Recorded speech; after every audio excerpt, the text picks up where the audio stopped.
সম্মানিত ভিউয়ার্স আসসালামু আলাইকুম। আরও একটি নতুন ভিডিও নিয়ে আসলাম আপনাদের মাঝে।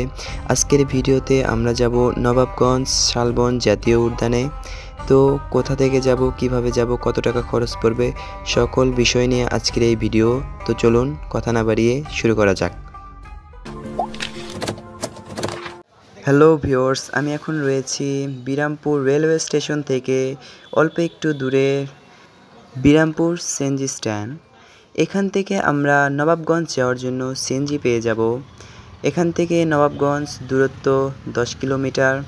আপনারা সিএনজিতে করে গেলে ভাড়া পড়বে জনপ্রতি 20 টাকা, সময় লাগবে 15 থেকে 16 মিনিট। আমরা এখন একটি সিএনজিতে করে রওনা দিয়ে দিলাম নবাবগঞ্জের উদ্দেশ্যে। আমরা কিন্তু নবাবগঞ্জ সদর পর্যন্ত যাব না, কেননা আমাদের নবাবগঞ্জ জাতীয় উদ্যানটি নবাবগঞ্জ সদর থেকে প্রায় 1 কিলোমিটার আগে। বিরামপুর থেকে নবাবগঞ্জ যাওয়ার জন্য যে রাস্তাটি রয়েছে, এই রাস্তাটির দুপাশ দিয়ে গাছে ঘেরা এবং অত্যন্ত সুন্দর প্রাকৃতিকময় একটি রাস্তা।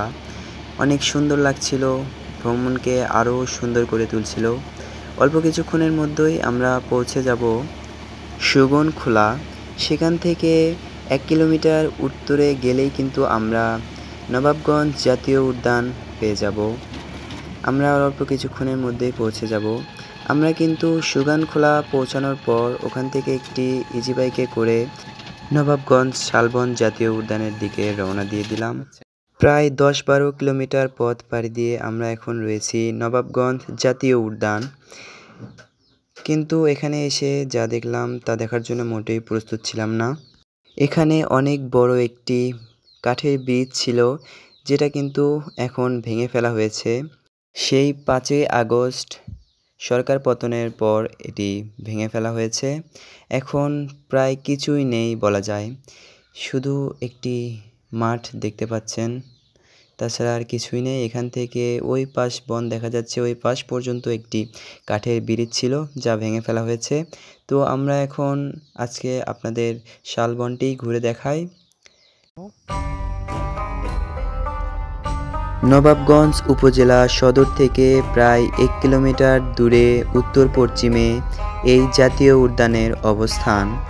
তবে নবাবগঞ্জ শহরের 0 পয়েন্ট থেকে 1 কিলোমিটার দূরে হলেও নবাবগঞ্জ শহরের গা ঘেঁষে অবস্থান করছে এই জাতীয় উদ্যানটি।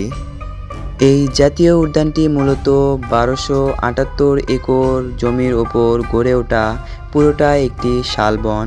এখানে শাল গাছ ছাড়াও আরও 20 প্রজাতির গাছ রয়েছে। এছাড়াও রয়েছে পশু পাখি এবং ভয়ঙ্কর প্রাণীদের মধ্যে রয়েছে শিয়াল, যা সন্ধ্যার পরে ছাড়া দেখা যায় না। প্রায় 3 কিলোমিটার বন একা ঘুরে দেখার সময় পশু পাখির ডাক ছাড়া আর কিছুই চোখে পড়েনি। এখানে একটিও মানুষ দেখলাম না পুরো বনটি ঘোরার সময়। এখানে যে পাশে গ্রামটি রয়েছে, এখান থেকে লোকমুখে শোনা কথা যে এখানে নাকি একা যাওয়া ঠিক না, ছিনতাইও হতে পারে, তাই আপনারা গ্রুপিং করে যাবেন। আজকের এই ভিডিও এই পর্যন্তই।